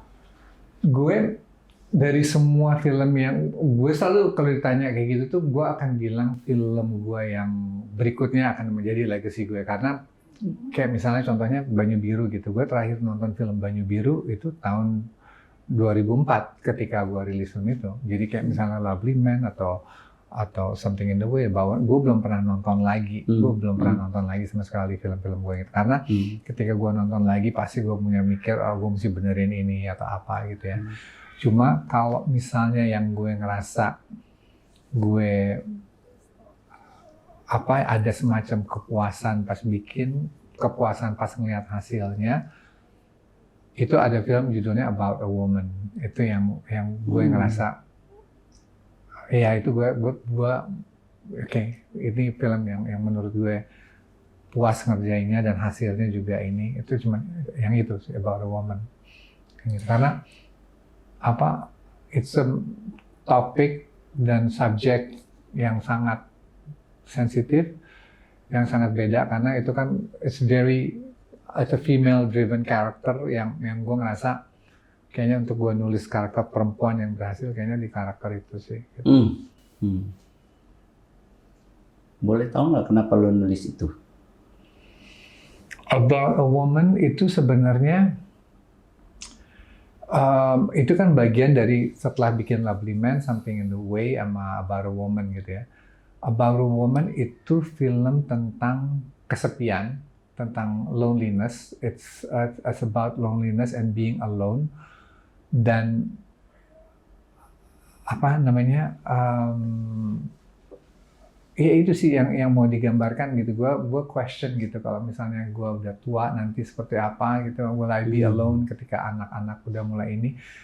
Dan itu aja sih sebenarnya. I wanted to write a film about loneliness and how loneliness itu ngedrive rasa seperti apa ke orang yang lagi sedang mengalami itu gitu. Karena akhirnya kan kalau di film About a Woman kan tiba-tiba yang dia sendiri, dia tidak berdaya, tiba-tiba ada seorang laki-laki muda yang kerja di situ, it changes everything gitu kan. Maksudnya film itu tentang perubahannya seorang yang lagi kesepian itu kan. Kesepian itu kan, perubahan itu kan bisa muncul karena desperation juga, karena desperate, bisa karena emang infatuated juga gitu. Jadi emang layers of the characternya tuh menurut gue menarik gitu untuk diangkat gitu. Especially I question juga orang yang at a certain age gitu, apakah masih bisa merasakan hasrat untuk ingin bersama dengan orang lain atau enggak gitu. Jadi hal-hal seperti itu yang menarik sih buat diangkat. I don't think many people saw that film juga gitu, nggak banyak yang nonton karena kan nggak dirilis di sinema juga gitu ya. Tapi di Netflix ada gitu. Tapi I feel that as a creator, as a writer, as a film director, ini yang mendekati sesuatu yang saya puas gitu. Especially Tuti Kirana mainnya bagus banget di film itu. Jadi dia aktor. Iya, jadi luar biasa banget interpretasinya dia gitu di film itu. Ngomong-ngomong aktor matang itu ya sedikit lebih ngedetail sih. Misalnya di sana gitu ya. Lo kan akan ngerasa tergerak ketika dia deliver sebuah kejujuran ya. Gue tahu itu acting, tapi maksudnya feel itu nyampe gitu ya.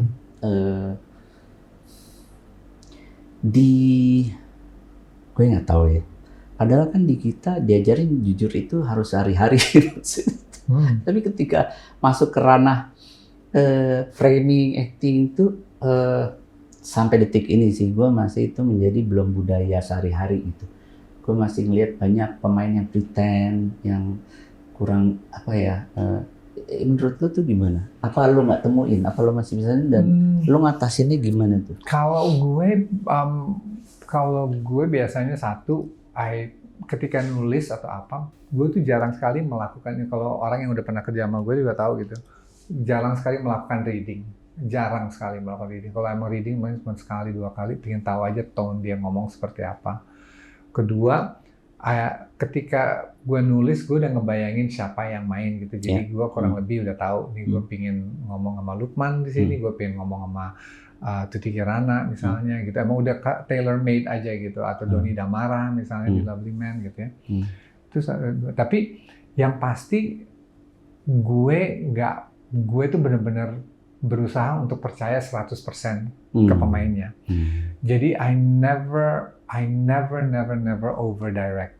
Gue pasti kasih first 2-3 shots ke mereka gitu. Karena first 2-3 shots sama mereka tuh biasanya mereka belum tahu apa-apa yang gue mau atau apa gitu. Jadi mereka udah bener-bener interpretasinya mereka dulu. Ketika gue ngeliat interpretasinya udah mendekati atau apa, gue tuh punya istilah kayak gue cuma mainin volume-nya aja, turunin sini dikit, ini rasanya seperti ini, kasih tahu rasanya aja gitu. Tapi I try not to complicate kata-kata yang keluar dari mulut gue untuk menjelaskan sebuah motivasi atau sebuah scene. everything has to be very simple aja gitu. Karena kadang-kadang kalau kita overcomplicate our direction, itu yang bikin pemain bingung.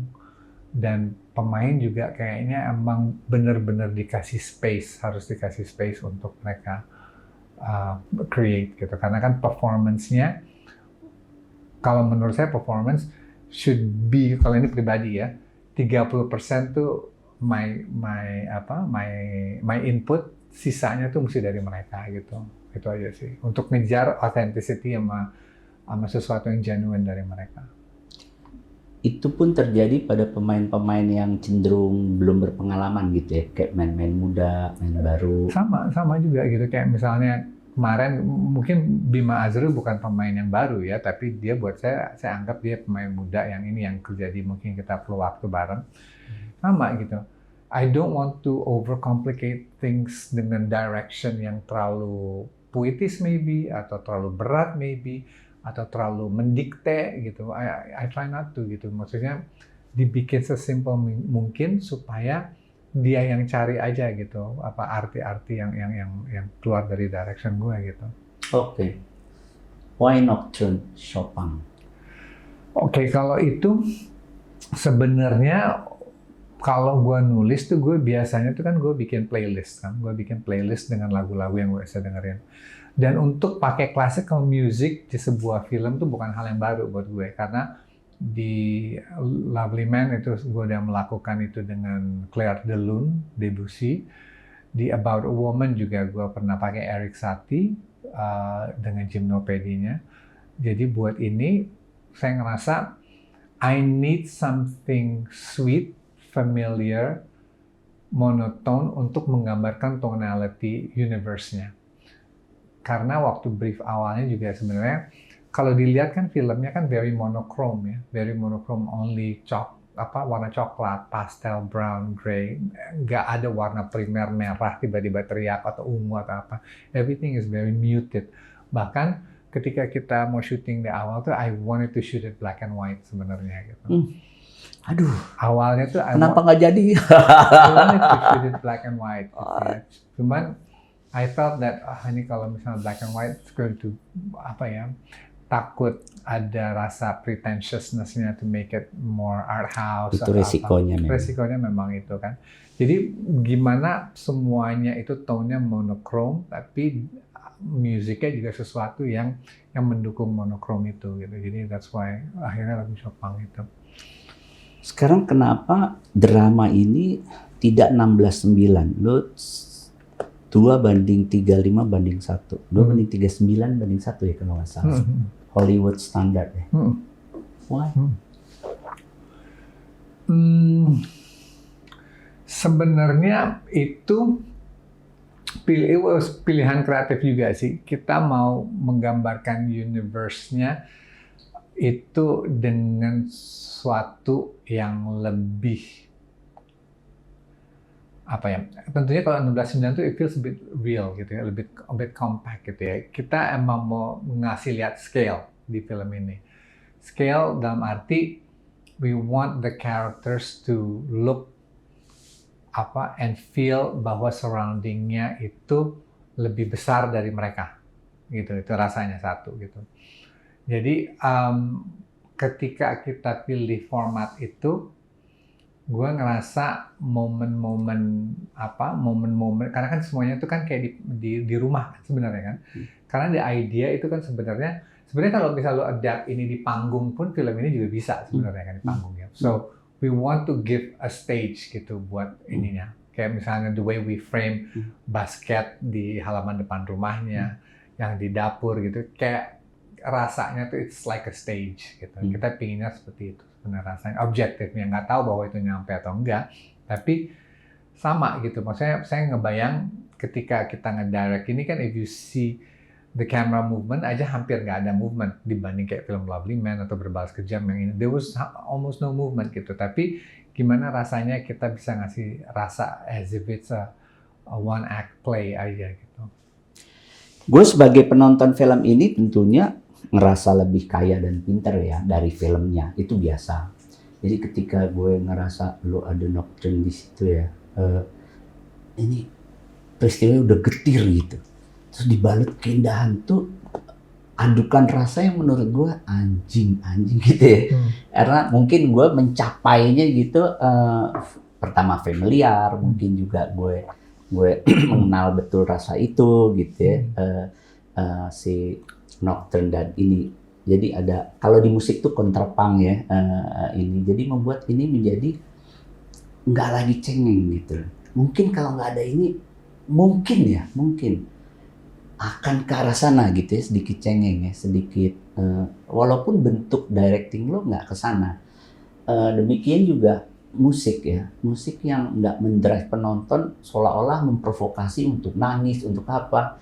Justru di kesedihan dihantam musik yang anti ke sana, jangan sampai ke sana. Jadi kayak lu penonton disuruh gue nggak mau mewek-mewek, ini getir gitu. Ini musiknya tuh didisiplinkan tuh nggak yang memprovokasi, tapi memberi ruang, bukan ruang ya, ajakan tentunya ya, sedikit provokasi, tapi tidak ke arah yang cengeng. Sehingga film ini ya memang ending terbuka, nggak cengeng, ya fix menurut gue film yang sangat kontemplatif ya, kaya gitu ya menurut gue. Jadi itu kenapa gue penasaran, pengen denger dari lo secara sebenarnya kayak pemilihan musik awalnya itu kayak yang kita ngomong sama si Ricky ya, yang komposer kita, maksudnya ini kan pertama kali saya kasih Ricky a blank canvas aja gitu, jadi benar-benar nggak dikasih music temp atau apa gitu, karena ketika saya ngeliat offline yang dibikin sama Dono, saya bilang ini sebenarnya film nggak perlu music sih, soalnya performance-nya tuh udah kuat gitu, ngapain kita coba memaksakan diri untuk memanipulasi emosi gitu ya, jadi I think the performance is strong enough gitu. Jadi saya bingung gitu mau musiknya seperti apa. Terus akhirnya saya ngobrol sama Ricky Leonardi gitu, Rick, me I'm stuck man gitu. Tapi I'm gonna give you offline cut-nya, gundul aja. Terus nanti, tapi I really want Chopin inside this film gitu, gimana caranya gitu ya. Tapi another brief yang gue ngomong sama Ricky juga adalah hindarin minor keys, all major keys gitu. I like, terus terang ya, maksudnya I'm not ashamed to say bahwa I admit bahwa I like how Clint Eastwood scores his films, gitu ya. Maksudnya he would do a film yang as dark as Mystic River, atau he would do a film as dark as Gran Torino, atau The Mule, atau apa, tapi alunan skornya tuh it's always sweet and manis. I like that gitu ya. Sama Ricky Leonardi juga suka seperti itu gitu. Jadi itu sih yang palingan yang jadi acuan kita. Jadi kita nggak mau kuras itu yang sedih dibikin sedih atau apa gitu. And I'm very aware juga gitu, kayak misalnya film kayak Ordinary People gitu juga memakai lagu classical piece juga gitu ya, bahwa Robert Redford dan itu juga I think film yang very very strong dan temanya juga sama gitu ya. And I think it also it also defines the tone of the film gitu menurut saya gitu. Jadi and we wanted to do that because based on the fact bahwa film ini tone-nya itu mesti kita jaga supaya performance-nya, emosinya itu tidak didistract oleh music gitu. Ya, karena semuanya udah inner dan dalam ya.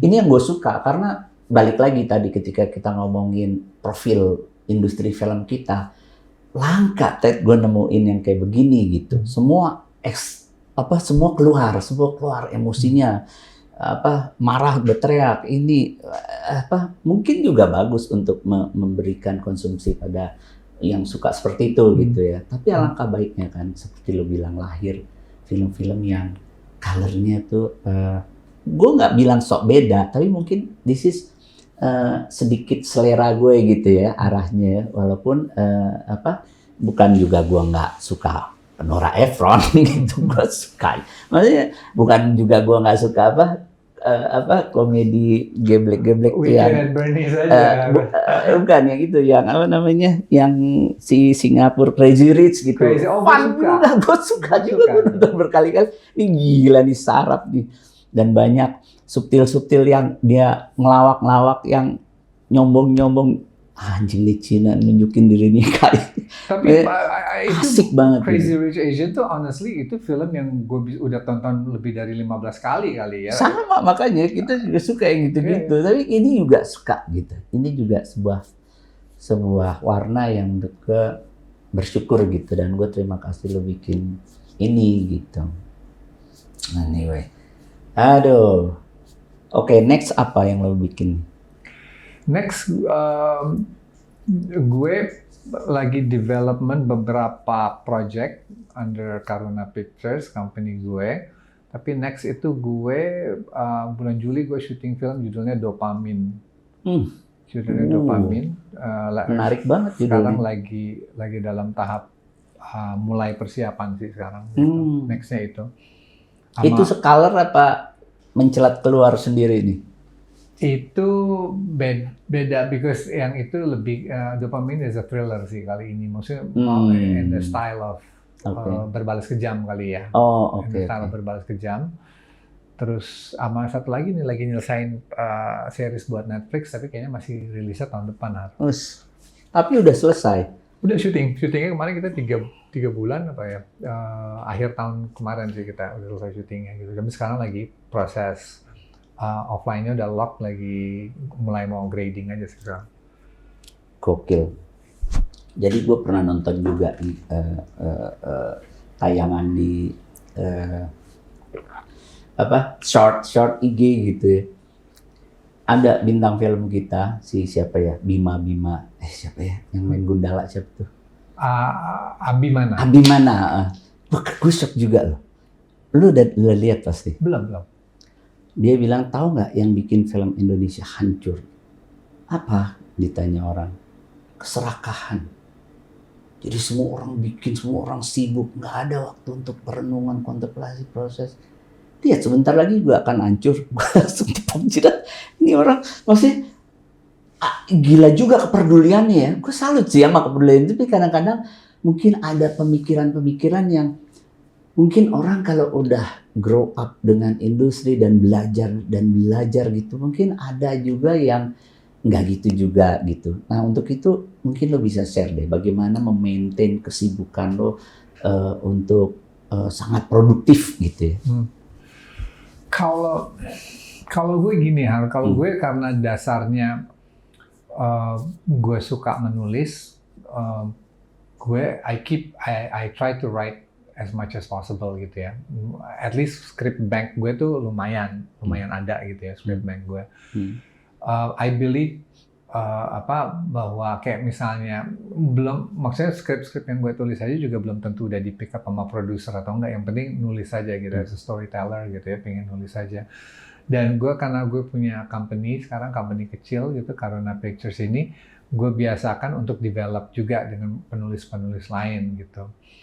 And hopefully I can get the project off the ground gitu supaya bisa jalan.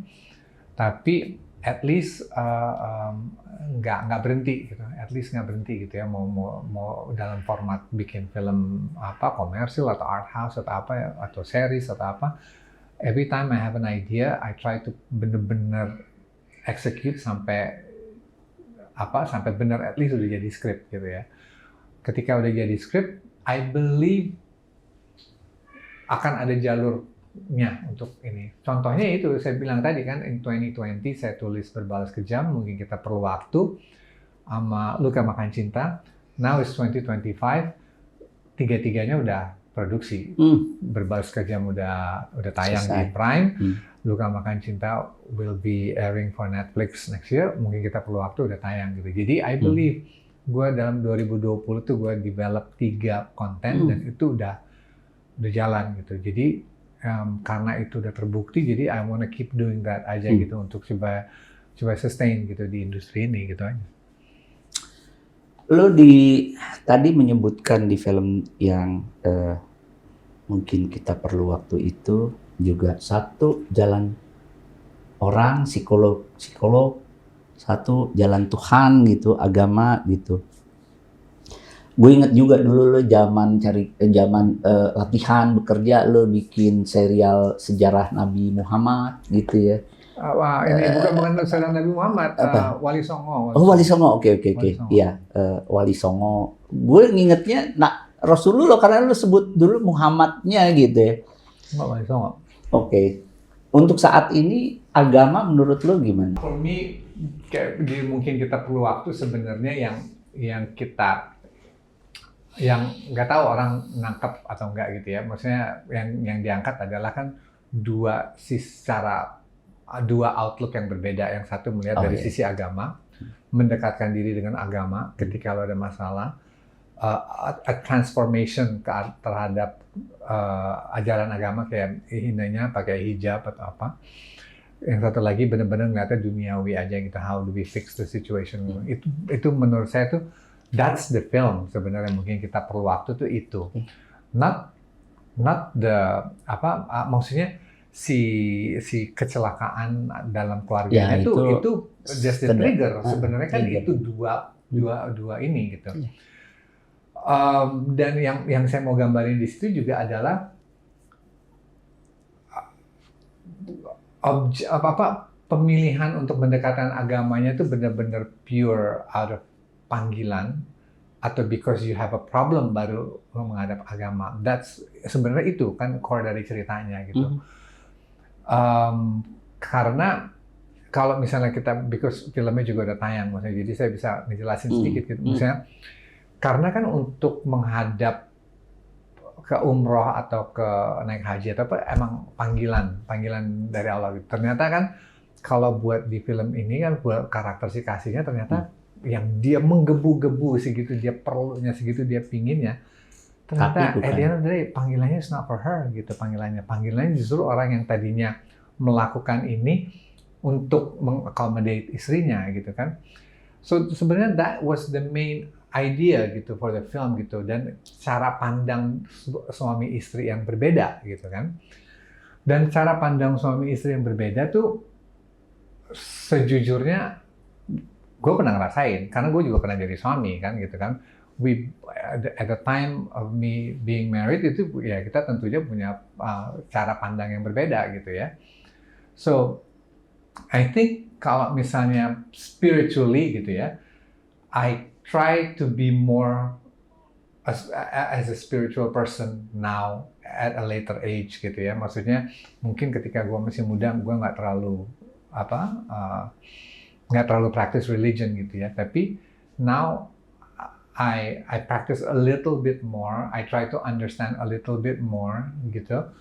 Dan ketika gue menceritakan mungkin kita perlu waktu gitu, it's sort of my take on, are we investing in religion because kita lagi dalam keadaan susah dan kita perlu, atau are we investing in religion karena emang kita sudah ada panggilan itu gitu, you know? Itu sebenarnya yang gue mau menyuarakan. Dan kalau misalnya there's a lot of hidden meanings atau interpretation gitu di filmnya gitu, kayak kemarin tuh kalau kita ngeliat journey-nya karakter Ina di film itu kan, we see her mau umroh gitu, dia mau umroh, kita lihat dari segitu intensnya dia mau berangkat umroh gitu ya, tapi di terakhirnya tiba-tiba dia duduk sendiri dan dia lagi ngerokok gitu ya.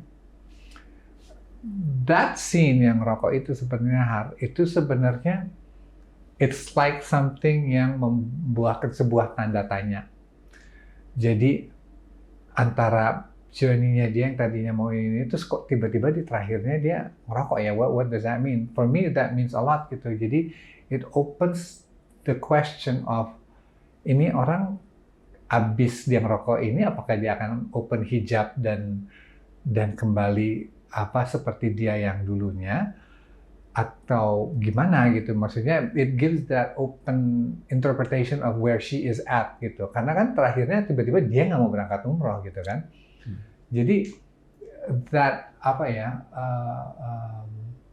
that questions yang kita sendiri gitu sebagai manusia selalu mempertanyakan how we view agama itu seperti apa gitu ya. Itu sih yang di bayangan gue tuh kurang lebih seperti itu sih. Iya, bener yang lo bilang bener. Tapi pertanyaan gue adalah sekarang dari lo sendiri di sisi ini, buat lo agama tuh gimana? Agama tuh penting kali buat gue at this point ya. Karena ya seperti gue bilang tadi, I try to practice religions on a daily basis sekarang gitu, yang mungkin dulunya gue enggak. I try to practice ini. Maksudnya lebih seperti itu, tapi belum pada tahap yang dimana I want to inject my work dengan religious values juga gitu. Cuma for me foundation dari my life right now tentunya adalah a better understanding of religion gitu. Kalau sekarang gitu. Tentunya gue masih jauh ya gitu, tapi I'm trying to do my best gitu untuk understand more dan mendalami lebih dalam gitu. Nice. Ya, soalnya oke. Itu bertrigger atau emang enggak? Bahasa lo karena panggilan atau karena ada sebabnya? Lo punya masalah, lo punya apa gitu? Seperti si tokoh ini. Terus terang gini, kalau misalnya kita mau bicara where I am at life right now gitu ya. Kayak misalnya mungkin kita perlu waktu gitu, gue bisa nulis tentang karakter Nana yang dimainin sama Sri Wallace gitu. Gue pun I see a psychologist regularly gitu. Jadi pengalaman gue untuk nulis karakter itu karena gue pun juga kesana juga perlu maksudnya I am seeing a therapist juga gitu for my personal issues juga gitu. And also gitu I'm also trying to mendekatkan diri dengan religion gitu dalam hal because I have to make up gitu, karena dulunya kan gue nggak terlalu ini juga gitu ya, not fanatically tapi at least gue lagi coba gitu. Jadi apa yang dijalani nama karakter Restu sama Kasih sebenarnya it's something yang gue familiar dua-duanya gitu, karena I see myself di Restu yang melihat trying to fix things secara duniawi atau secara clinical gitu. And I also see the importance of trying to stabilize my life dan dengan pegangan agama gitu. Jadi dua hal itu gue anggap penting gitu in the growth of where I am right now gitu. Oke. Thank you Ted udah berbagi. Semua tentang film, directing, personal cerita gitu. Oke teman-teman, kita beruntung banget dimampirin Teddy. Bersyukur juga. Yang sedikit saya tangkap mungkin untuk urusan film ya. Teddy itu nggak anti komersil, tapi dia juga nggak mau ngibul. Dia juga nggak mau berbohong mendustai karyanya. Thank you guys.